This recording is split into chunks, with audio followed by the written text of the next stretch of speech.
अगला सवाल जो है बहुत ही इंटरेस्टिंग सवाल है और जिसके बारे में मैं आपको बताना चाहूँगा, और वो है नारी शक्ति। नारी शक्ति इसलिए इंटरेस्टिंग सवाल है आज का सब्जेक्ट का, जो अंधकार से प्रकाश की ओर ले जाता है हमें। हमारे देश की एक प्रथा रही है जहाँ पे नारी को पूजा जाता है। हमारे देश की जो नारी है, हमारी नारी को हमारी संप्रभुता, समर्थता और अगर ये कहें तो हमारे देश की पूरी नींव इन 4 संप्रभुताओं पे रुकी हुई है, इन 4 श्रृंखलाओं पे रुकी हुई है, जिनको हमारे देश में माना जाता है, पूजा जाता है या जाना जाता है।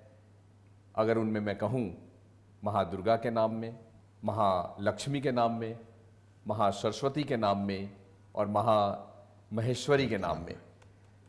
मेरा सवाल गुरुजी आपसे ये है कि जिस देश में ये प्रथा रही है नारी को पूजने की, ये प्रथा रही है कि ये देवी हमारी शक्तियां जो है हमारे देश को चला रही हैं, तो आज के डेट में हमारी नारी जो पूजी जाती रही है, आदर होता रहा है, आज की डेट में उनका इतना अनादर क्यों? हमारी नारियां इतनी असहाय क्यों?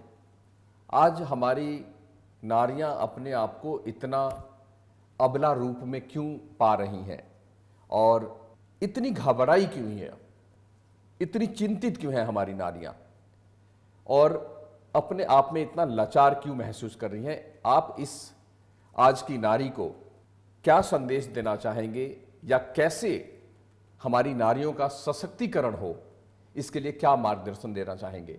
गुरुजी आपसे कुछ सुनना चाहेंगे। हमारे यहाँ नारी को शक्ति स्वरूपा माना गया है।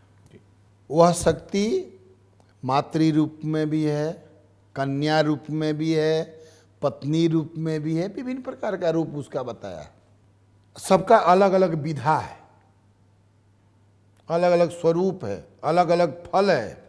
लेकिन जो 4 आपने प्रश्न किया, 4 प्रकार की जी, महाकाली, महालक्ष्मी, महासरस्वती। बल की अधिष्ठात्री देवी काली हैं जी, धन की अधिष्ठात्री देवी महालक्ष्मी हैं, ज्ञान की अधिष्ठात्री देवी महासरस्वती हैं, और तीनों के मूल स्वरूपा दुर्गा, जिसको महेश्वरी कह दीजिए, आद्य देवी कह दीजिए।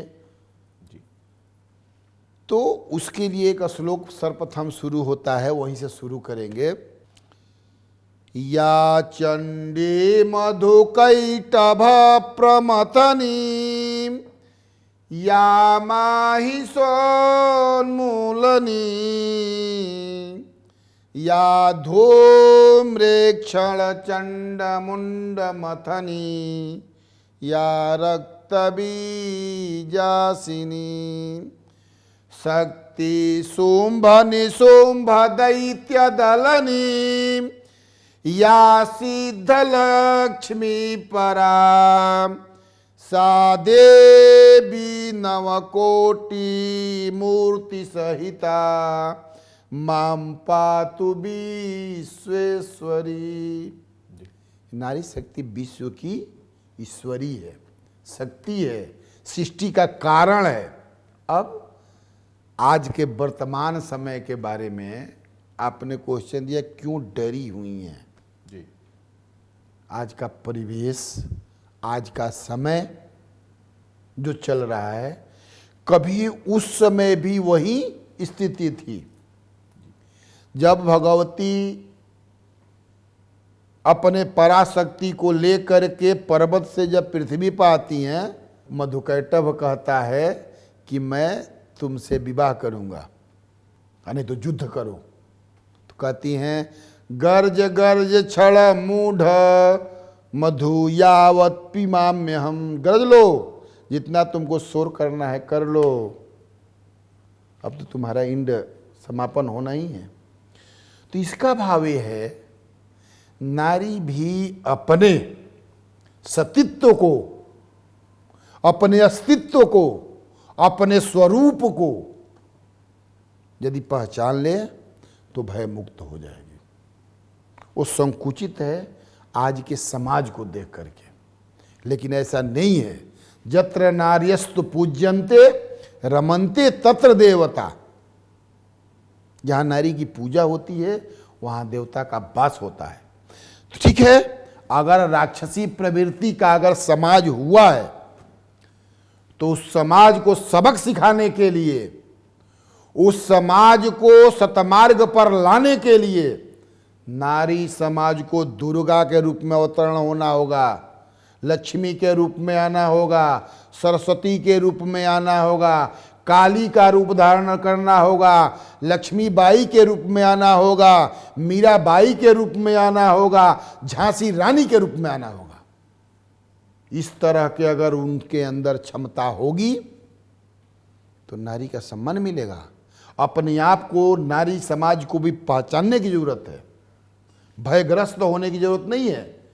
जब हमारी दुर्गा भयग्रस्त नहीं हुई, काली भयग्रस्त नहीं हुई, लक्ष्मी भयग्रस्त नहीं हुई तो ठीक है, समय अनुकूल नहीं है, लेकिन उनको भी अपने शक्ति को पहचान कराना होगा।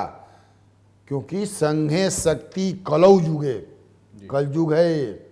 इस कलयुग में नारी का सम्मान नहीं मिल रहा है, तो सम्मान जब अपने आप को हम पहचानेंगे, अपनी शक्ति को पहचानेंगे, तो निश्चित है समाज नतमस्तक होगा। हमको डरने की जरूरत नहीं है, हमको भयग्रस्त होने की जरूरत नहीं है। परिकल्पना है हमारी नारी समाज के लिए, अपने आप को दृष्टिपात करने के लिए है।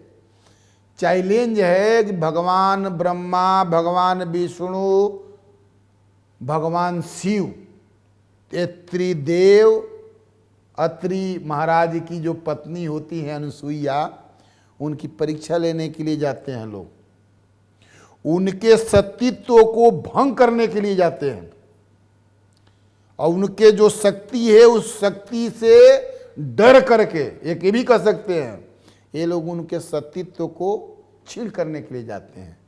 वह अनुसुईया पहचान लेती हैं कि ये तो मेरे सतीत्व को ये छेपक बन रहे हैं, विध्वंस करने आए हैं। तुरंत तीनों की सेवा करती हैं और तीनों को बालक स्वरूप बना देती हैं, छोटे बच्चों की तरह से कर देती हैं। अब जब छोटे बच्चे हो जाते हैं और अनुसुईया के आंगन में खेलने लगते हैं, महाकाली, महालक्ष्मी, महासरस्वती तीनों को व्याकुलता हो जाती है कि हमारी सत्ता ही खत्म हो गई। आ करके अनुसुईया से तीनों प्रार्थना करती हैं, महालक्ष्मी, महासरस्वती, महाकाली, कि ये क्या कर दिया आपने। तो ये नारी शक्ति है। उन्हीं तीनों से 3 पुत्र उत्पन्न हुए, जो दत्तात्रेय, दुर्वासा और चंद्रमा, इन तीनों से 3 संतानें उत्पन्न हुई। तो ये हमारी नारी शक्ति की महत्ता है। अपने आप को पहचानने की जरूरत है, अपने आप को जानने की जरूरत है, दुर्गा बनने की जरूरत है, लक्ष्मी बनने की जरूरत है, झांसी की रानी बनने की जरूरत है। जवाब दिया झांसी की रानी ने, जवाब देने की जरूरत है। जब असत्य से लड़ना है, सत्य को दिखाना पड़ेगा। इसी तरह से एक और भक्ति का क्षेत्र है, पुराण में आया है कि एक सेव्या नामक ज्योति होती है, वह उनका विवाह हो जाता है एक कोढ़ी व्यक्ति से, उनके हाथ पैर ठीक नहीं होते हैं, इस तरह से कोई अपने दरवाजे पर बैठने नहीं देता है, कोई रोटी मिलता है, कभी रोटी नहीं मिलता है, लेकिन वो अपने सतीत्व को, अपने पति सेवा में इतनी परायण होती है सेव्या कि जंगल में लेकर जाती है। जंगल में भी वहाँ उसको जल के लिए तड़पना होता है। अंततः जब जल नहीं मिलता है, जल के लिए उसके प्रति का प्राणांत होने वाला होता है, तो वह सेव्या कहती है कि हे आकाश, हे पृथ्वी, हे वायु, हे अग्नि, यदि मैंने अपने जीवन में चरित्र का संरक्षण किया है, अपने सतीत्व का पालन किया है, तो हे पृथ्वी मुझे जल दो। तुरंत पृथ्वी फट जाती है और अपने पति को जल पिलाती है। की आवश्यकता है, चरित्र निर्माण की आवश्यकता है, अपने आप पर विश्वास करने की जरूरत है। यदि चरित्र है नारी समाज का, अगर आदर्श है, अगर शक्ति है, तो कहीं किसी प्रकार का भय नहीं है। भय मुक्त होने के लिए नारी समाज को निर्विघ्न होना पड़ेगा, निर्विवाद होना पड़ेगा। शक्ति को पहचानने के लिए सत्य का आचरण लेना पड़ेगा, चरित्र का निर्माण करना पड़ेगा। यदि चरित्र सत्य है तो कहीं भय नहीं, कोई सामने नहीं टिकेगा, कोई सामने आ नहीं सकता है, भस्मीभूत हो जाएगा। जिस दिन नारी खड्ग उठा ले, जिस दिन नारी अस्त्र उठा ले, कौन आ सकता है? कोई नहीं है। भगवती ने उठाया, कौन सामने आया? जब काली का रूप विकराल जब बनाया तो भगवान शिव भी शरणागत हो गए। अंत में भगवान शिव को ही जमीन पर लेटना पड़ा और भगवती ने उनके वक्षस्थल पर पैर रखा, तब जाकर के शांत हुई। तो शक्ति की महिमा कम नहीं है, नारी की महिमा कम नहीं है, बस पहचानने की जरूरी है, अपने जीवन में उतारने की जरूरत है। सच्चरित्र सद्वृत्ति वाला बनने की जरूरत है, क्योंकि कहा गया है कि चरित्र ही व्यक्ति को उत्कर्ष पर ले जाता है। तो चरित्र, नारी धर्म का जो धर्म है, नारी का जो चरित्र होना चाहिए, उस चरित्र का पालन हो, निश्चित रूप से नारी समाज हमारा भय मुक्त होगा। जो उनकी कुंठा है वो कुंठा समाप्त होगा।